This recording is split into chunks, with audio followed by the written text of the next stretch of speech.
Apocalypse chapitre 3, à partir du verset 7, la Bible nous dit « Écrit à l'ange de l'église de Philadelphie, voici ce que dit le Saint, le véritable, celui qui a la clé de David, celui qui ouvre et personne ne fermera, celui qui ferme et personne n'ouvrira. Je connais tes œuvres.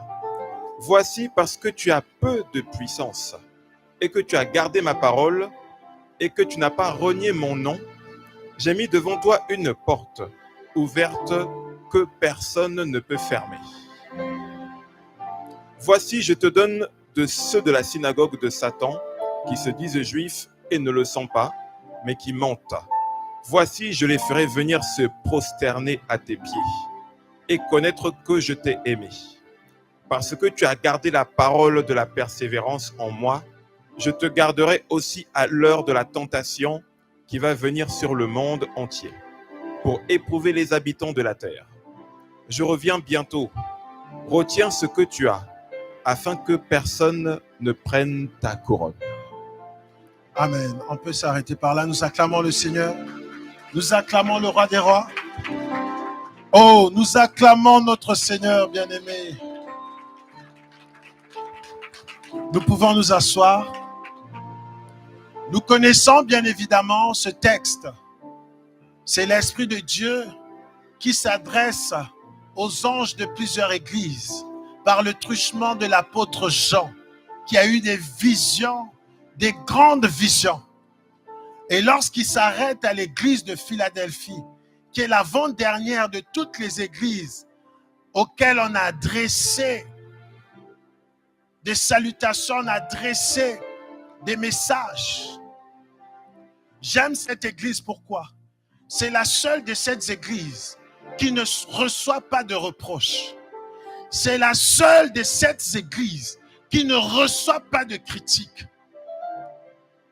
Le Seigneur se présente à cette église comme étant celui qui tient la clé de David.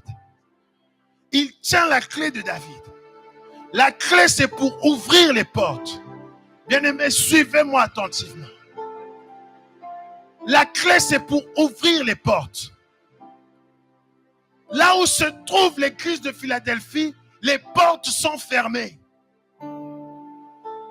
Les portes sont fermées. Les portes sont fermées. Et le Seigneur dit, je sais, je connais tes œuvres. Elles sont nombreuses. Et je sais aussi que tu as peu de puissance. On dit, vous recevrez une puissance. Or, l'ange de l'église de Philadelphie avait peu de puissance. Il avait peu de puissance. Et il se trouve dans un environnement compliqué. Il se retrouve dans un environnement où il y a la synagogue de Satan. Où il y a des juifs qui se disent juifs, mais ils ne le sont pas. Ils mentent. C'est un endroit compliqué.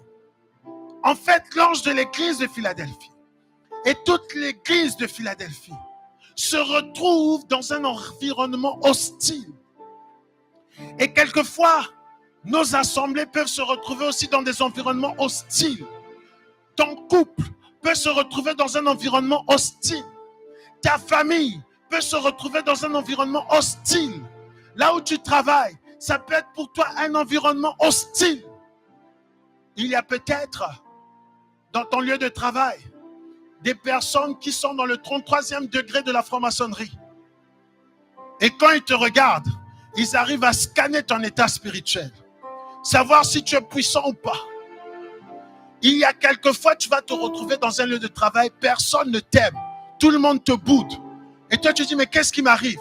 Qu'est-ce que les gens me veulent? Mais ce qu'ils ont vu en toi les effraie. Et comme un chien, il commence à aboyer. Et toi, ne sachant pas pourquoi, tu commences à avoir peur. Alors que c'est toi qui es puissant.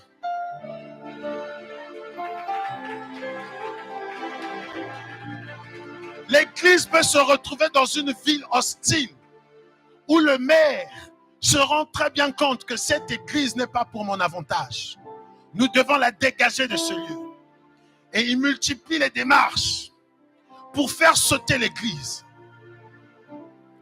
Et l'église plutôt que de revendiquer son identité, plutôt que de se lever spirituellement, va se mettre à pleurnicher.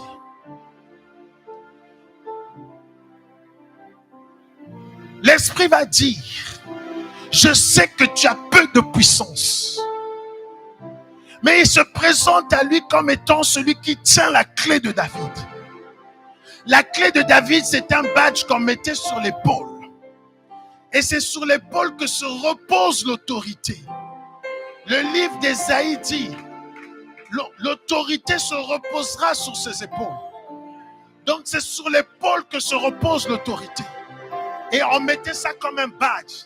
Ça te permettait de franchir les portes. Comme aujourd'hui, les passes que nous avons, tu mets le badge, la porte s'ouvre. C'était comme ça que la clé de David fonctionnait. Et le Seigneur se révèle à l'ange de l'église de Philadelphie, précisément dans ce sens. Je suis celui qui tient les clés de David. Quand vous lisez chaque message adressé aux 7 églises, le Seigneur se présente différemment à chaque fois. Il y a une fois, il se présente comme le témoin, comme le véritable. Il y a une fois, il se présente comme étant celui qui a des yeux semblables à des flammes de feu. Comme pour dire, il voit tout, rien ne passe inaperçu devant sa face. Il a la science des sciences. Mais là, il se révèle à eux comme étant celui qui détient les clés. Quand vous lisez l'histoire, on vous dit que la ville de Philadelphie a été bâtie par 2 frères. Et dans cette ville-là, les gens adoraient une divinité qu'on appelle Janus. Janus est représenté avec 2 têtes tenant une clé énorme. Et les gens de Philadelphie, qu'ils aillent commencer les affaires, qu'ils aillent entreprendre une bataille, ils venaient d'abord s'incliner, se prosterner devant Janus, comme pour dire c'est lui qui peut ouvrir la porte pour la victoire, c'est lui qui peut ouvrir la porte pour la réussite, c'est lui qui peut ouvrir la porte pour le succès. Donc dans cet environnement-là, tout le monde savait que tu ne peux réussir dans tout ce que tu entreprends, même si c'est l'église que tu commences. Tu ne peux réussir ce ministère que si tu vas fléchir les genoux devant Janus. C'était ça. Et ceux qui invoquaient Janus paraissaient puissants, comme aujourd'hui certaines personnes du monde peuvent paraître puissantes. On dira à vous les chrétiens, vous passez votre temps à prier mais vous n'êtes pas puissants. Vous n'avez pas encore découvert ceci. Et malheureusement, plusieurs hommes de Dieu, plusieurs chrétiens on va dire, se laissent influencer par cela. Ils vont dans des sciences qui ne concernent pas leur Dieu, auxquels on ne les a pas appelés, juste pour être quoi? Puissants. Nous parlons de puissance, n'est-ce pas? Les gens recherchent l'onction. Philadelphie, on vient lui dire, je sais que tu n'es pas assez puissant.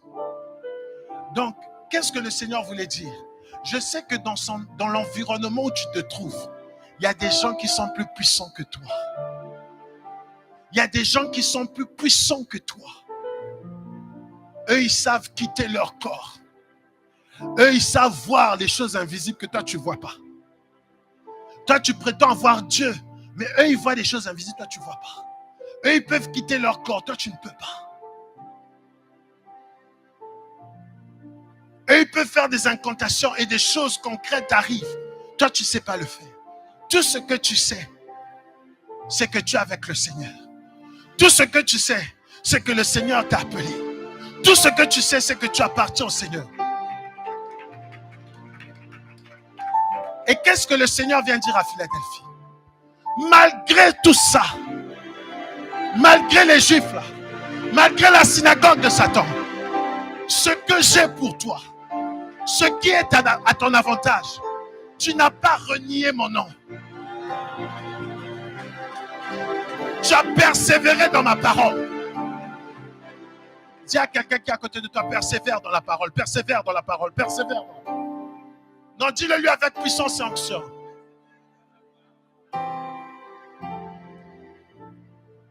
Le Seigneur vient se présenter à lui et lui dit non, c'est moi qui ouvre les portes. C'est moi qui suis celui, lorsqu'il ouvre, Personne ne peut fermer. On vous a dit que c'est Janus. Faux et archi faux. C'est moi qui, lorsqu'il ferme, personne ne peut ouvrir. Le Seigneur vient se révéler à lui. Parce qu'il fallait être fortifié. Écoutez, dans un environnement, on te dit que pour réussir, il faut être franc-maçon. Pour réussir, il faut être chrétien. Tu as le sentiment que le ciel est fermé. Si tu ne prêtes pas allégeance à ces gens-là, tu es comme foutu.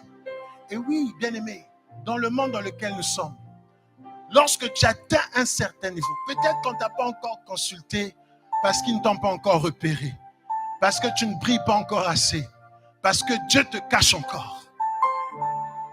Mais lorsque tu atteins un certain niveau, tu ne sauras pas comment ils viennent s'approcher.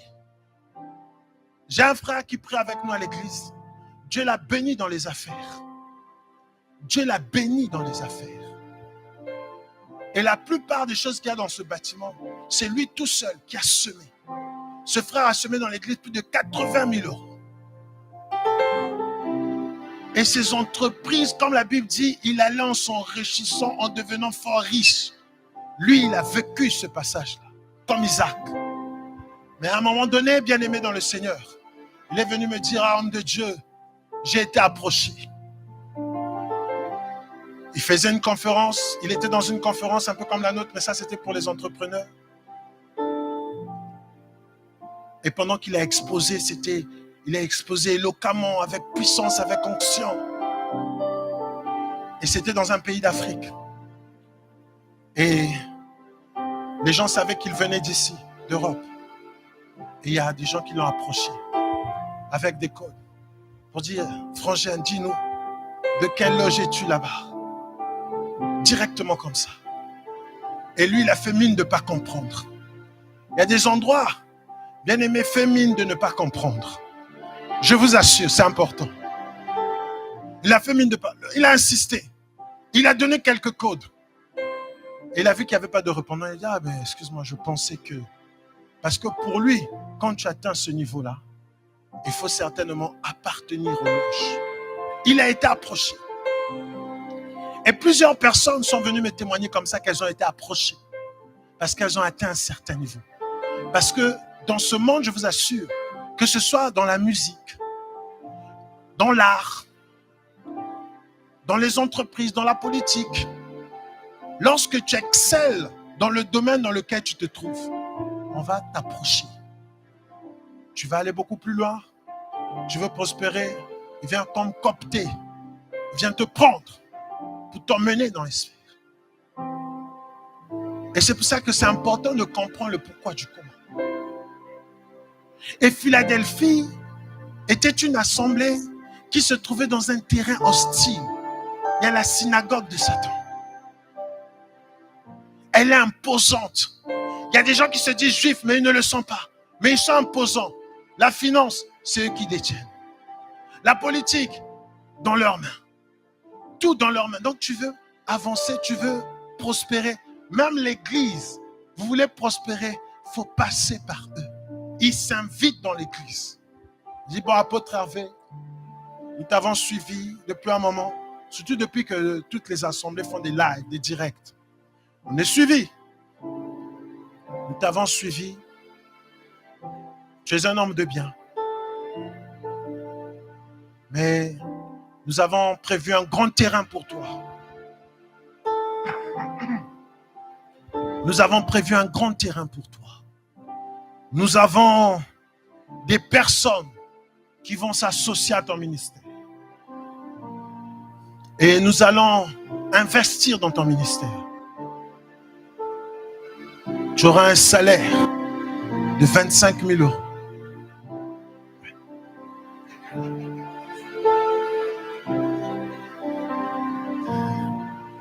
Ah non, ce n'est pas le SMIC avec eux. Tu auras 25 000 euros. Un grand bâtiment, méga church. Et nous allons envoyer nos gens venir prier avec toi. Quand tu vois du jour au lendemain, vous passez de 60 personnes à 6 000 personnes. Donc ils ont ajouté même 2-3 chiffres. Et tu vas dire quoi? Je suis l'homme de Dieu le plus béni. Et dans ton compte, c'est plus des centaines d'euros, c'est des milliers d'euros, voire des millions d'euros. Tu deviens prospère. Mais, il y a toujours un mais. Ceci ne prêche pas. Ne dis plus jamais ceci. Et chaque fois, envoie-nous les messages, on fait des corrections, on modifie ce qui a lieu d'être modifié. Donc tu deviens pieds et mains liés. Et tu as fait quoi? Tu as cédé. Parce que tu as cru que c'est eux qui ont la clé d'ouvrir chaque porte et de fermer chaque porte. Et ils sont menaçants. Et ils te font comprendre que si tu ne les suis pas, les portes seront fermées. Tu vas aller demander un crédit pour acheter. Ou même tu n'as pas besoin de crédit. Tu as l'appoint. On intimide les vendeurs. Gare à vous de vendre votre terrain ou de vendre votre bâtiment à telle congrégation, à telle personne. Donc beaucoup se sont vus. Ils disent, bon, reconnaissons que nous ne sommes pas assez puissants. Nous ne sommes pas encore assez forts. Notre communauté économiquement n'est pas encore assez forte. Reconnaissons, nuitamment. Parce que si tu vas le jour et tu fais un direct pendant que tu le fais, ah là là, tu signes ta mort. Donc nuitamment, pendant que tout le monde dort, c'est où qu'il faut signer. Et la journée,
On va tâtonner, bien-aimés dans le Seigneur. Il y a des hauts lieux dans la région dans laquelle nous nous trouvons. Bastille, c'est un haut lieu. On a décapité plusieurs personnes là-bas. Oui. Ce n'est pas pour rien que la place de la République, c'est de là que partent toutes les manifestations, tous les révolutionnaires ils partent de là-bas.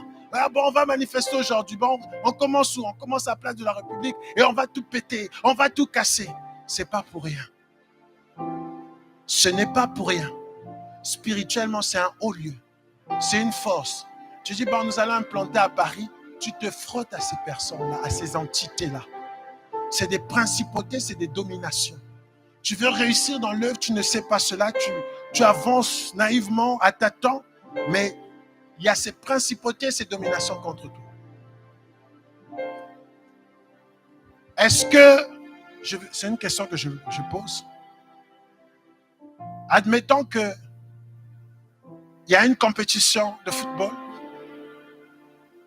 L'Algérie a gagné la compétition. C'est où que les Algériens vont aller fêter leur victoire? Où ça? Où ça? Où ça? Et la manifestation se met autour de quoi? De l'Arc de Triomphe. Quel que soit, là j'ai pris l'exemple de l'Algérie, mais quelle que soit même la France elle-même, on ne va pas célébrer à Bastille, on ne va pas célébrer à la République ou à Place de la Nation ou au Trocadéro, non, on va à l'Arc de Triomphe. Mais c'est un culte qu'on va faire là. C'est une adoration qui se fait là.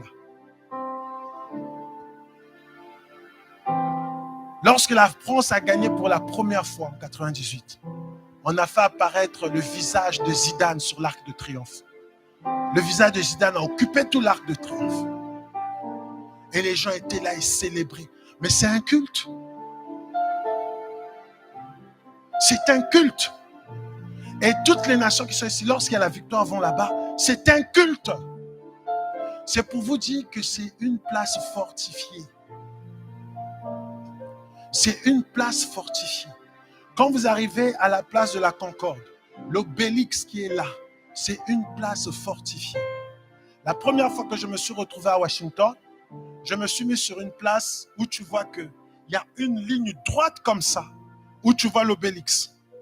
Entre la Maison Blanche, le Capitole et je ne sais plus encore quel monument. Ça fait une ligne droite comme ça. Et il y a des obélix qui sont érigés sur cette ligne droite. Ce sont des places fortifiées. Et nous, quand nous arrivons, nous disons, bon, on va se bâtir là.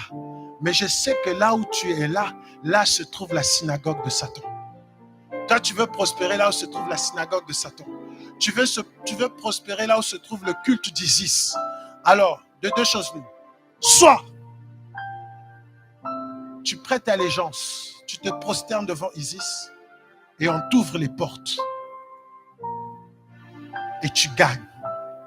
Ou tu vis un semblant de victoire. Soit tu reçois la puissance qui va te permettre de dominer Isis.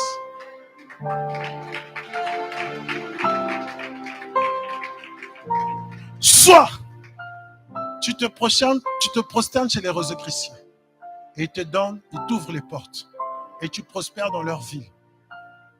Soit tu prends la puissance de Dieu pour dominer sur eux. C'est un choix qu'il faut faire. Qui, je le concède, n'est pas toujours évident à prendre. Parce que quand il y a la pression, quand il y a encore... Donc, on a pressé, on a encore pressé. Ah, beaucoup cèdent. Beaucoup cèdent. Beaucoup cèdent. Mais Philadelphie n'a pas cédé. Il dit, je sais quelles sont tes œuvres. Et je sais aussi que tu n'as pas renié mon nom et que tu as persévéré dans ma parole. Alors parce que tu as fait cela, je mets devant toi une porte ouverte que personne ne pourra fermer. Malgré sa clé, Janus ne pourra pas fermer ça. Malgré la sorcellerie dans ta famille, Ils ne pourront pas fermer ça. Malgré les dominations, les principautés de la ville, ils ne pourront pas empêcher l'œuvre de croître. Parce qu'il met devant toi une porte ouverte que personne ne pourra fermer. Personne. Et j'aime la version où c'est marqué nul. Parce que si une personne ne peut pas fermer, peut-être qu'un démon peut fermer. Mais quand on dit nul, même les entités invisibles ne peuvent pas fermer. Nul. Parce que dites-moi, qui peut fermer ce que Jésus a ouvert? Qui peut fermer ce que Dieu a ouvert? Je déclare solennellement cet après-midi. Le Seigneur met une porte ouverte devant vie abondante. Que nul, que nul, que nul, que nul ne pourra fermer.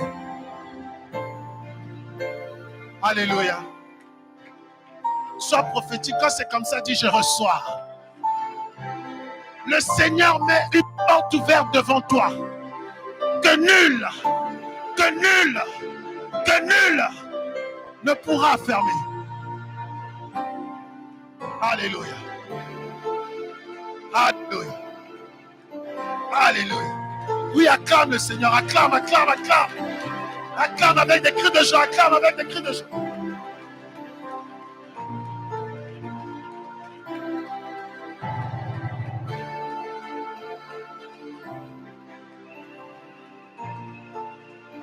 Il y a des gens qui pensent qu'ils peuvent fermer ton mariage. Il y a des gens qui pensent qu'ils peuvent fermer ta progression, ton épanouissement, ta vie spirituelle. Parce que effectivement, quand tu es là, tu ne sais pas qui résiste à ta vie spirituelle. Tu ne sais pas qui ta vie de prière effraie. Tu ne sais pas qui ta vie de sanctification rend jaloux, rend jalouse. Tu ne sais pas qui ça dérange. Et ils se décident, ils veulent fermer. Ils veulent bloquer. Ils veulent stopper, ils veulent arrêter. Mais à votre avis, tu fais peur à beaucoup de gens. Et tu ne les connais pas tous. Il y en a peut-être tu peux soupçonner. Mais il y en a tu ne soupçonnes pas du tout. Il y en a quand ils voient vie abondante, c'est une menace pour eux. Parce qu'eux, ils ont apporté la mort. Toi, tu vas apporter la vie. C'est une menace. C'est une menace.